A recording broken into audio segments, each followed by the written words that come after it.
Endelea hapo. Alafu tukisema mtu nimsikie mtu anasema wanasema tu. Cheki mzigo unavyoendelea. Mambo mazuri haya nikishuka kutoka kwenye uwanja ambao AFCON itagongewa kutoka hapa.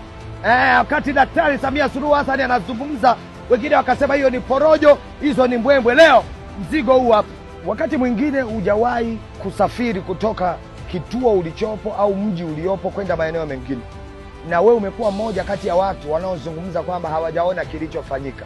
Leo nimekuleta Arusha, wewe ambaye hujawahi kusafiri kutoka kwenye eneo ambalo huko, uje uone kazi kubwa ambazo zinaendelea. Wakati watu wanaongea vitu ambavyo havina uhalisia, mimi nakuleta mwanawane, uje uone vitu vyenye uhalisia, uje ujionee kazi ya Daktari Samia Suluhu Hassan. Unapozungumza kwamba AFCON itafanyika hapa, yamekuwa ni maswali ambayo wengi mnajiuliza, itafanyikia wapi, itakuwaje kuaje? Leo tukio hili hapa. Tuseme nini kwa habari ya Daktari Samia Suluhu Hassan?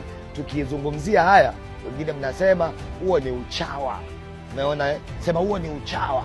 Sasa kama chawa atakuonyesha fact ambazo zinafanyika na abaki kuwa chawa, basi huo uchawa ni mzuri. Nami nimechagua kuwa mmoja wa hao wanaozungumza mambo mema na mazuri ambayo Daktari Samia Suluhu Hassan anayafanya, alafu wewe utaendelea kuniita chawa na mambo yatakuwa poa. Lakini ni heshima kuwa chawa ambaye anatumia mashine kama hii kukuonyesha project kubwa zenye akili ambazo Daktari Samia Suluhu Hassan anazifanya kwenye ardhi hii ya Tanzania.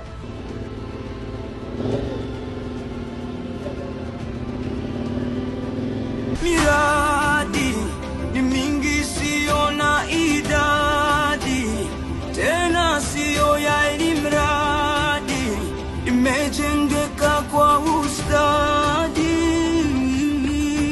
Wewe twenzetu, twende tukashuhudie vya kwetu, bara visiwani Tanzania yetu, maendeleo sisi ndo zetu. Huyu ni mtalii.